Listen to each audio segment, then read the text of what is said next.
Hi, everyone. I was working with a student yesterday who thankfully is transitioning into school, and he's doing pretty awesome.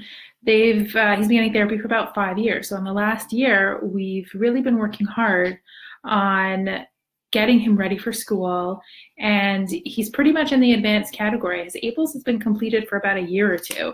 So that left me with the question of how do we program for kids when their APLS is done? How do we get them ready for school? How do we fill that gap between kids who still really need some sort of therapy and higher level functioning, but they're not quite ready for school?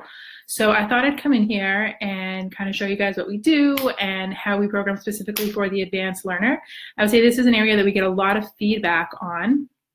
And I think that programming has to be a little bit more creative and a little bit more unique. So I'll show you what we do. The first thing we do is look at the environment that they're going into. Is that a preschool classroom? Is that a second grade classroom? And think about the skills that they're going to need in that classroom, and then work backwards. How can we put that into an ABA program? So we might take a skill like having to sit in circle time and create a program for practicing sitting in circle time.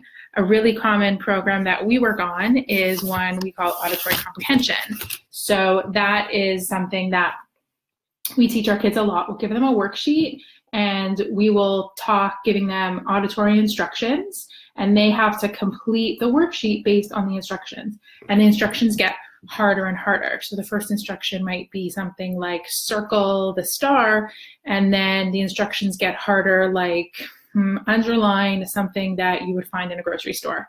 So they can get as complex as they need to be, so that it emulates what their classroom would look like, going into two-step instructions, going into instructions based on feature function class, and all that stuff.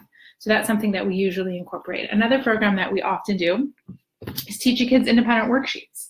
So giving them the skill of being able to work independently. With ABA, we're so used to giving them that one-on-one support or even a small group support, but are they learning to work independently, which is a huge school skill. So we'll actually break that down and teach them how to do independent worksheets.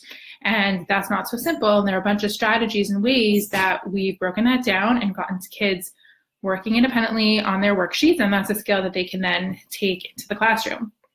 We'll teach kids how to raise their hands. So we'll work on that very systematically in the classroom, as well as doing, like I said, a mini circle time, working on things like inferences, so higher level skills that they're going to need in the classroom, working on conversation. But the idea is that we have to prepare them. It's not enough for kids to do feature function class or be able to do programs with flashcards or one-to-one at a table. There is a really big gap between being able to do that and being able to be in a classroom. So we have to think outside the box and be really creative in how we're going to teach them the skills that they're going to need for that classroom. So again, look at the classroom, look at the next environment that they're going into, think about the skills they're going to need in that environment, and then break it down into smaller parts and teach it in an ABA program. The advanced learner programs is a huge growing body of programs in the behavior resource.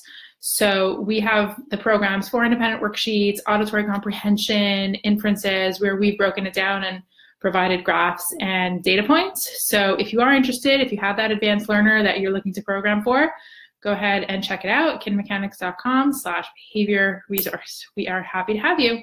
Bye.